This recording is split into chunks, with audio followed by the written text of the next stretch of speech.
For the Glendale Unified School District, it's very important for us that instruction is geared towards student learning and student needs. It's very important for us to use those formative assessments as interim measures so that the teachers have the information that they need to monitor student progress and student learning before we arrive at the test at the end of the year. What was exciting was we started at the beginning of the year, and initially we met with the English department and the math department. And what they did was, by going through that data, they were able then to choose what interim assessment they planned on giving to the students later on in the year. And then taking that interim assessment, they had time to then look at the interim assessment data. Once again, district office came in, worked with these teachers, helped them analyze the data, and then they did some great teaching and reteaching.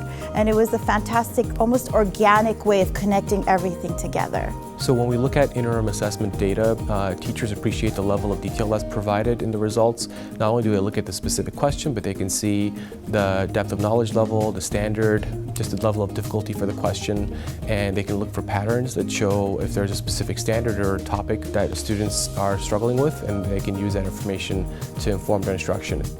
And gathering so much data, I feel like I knew a lot better where my students were at and where I needed to go as a teacher.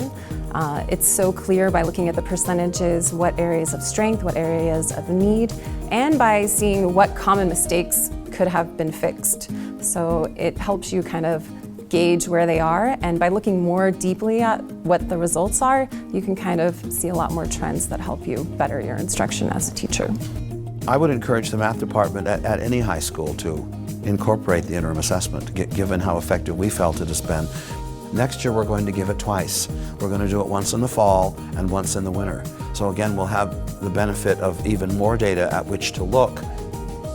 The data and the assessments have provided cohesiveness in every grade level, and my teachers are excited to look for opportunities to implement the assessments more often.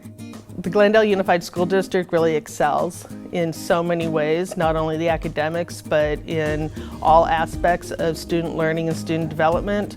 So my goal and my hopes for the future is that we continue to be on the cutting edge, that we continue to be an example for other school districts, and we continue to be a resource for other school districts, because we know that we're truly doing good work in Glendale and that we have a lot to share, not only with our students, our families, but the broader education community.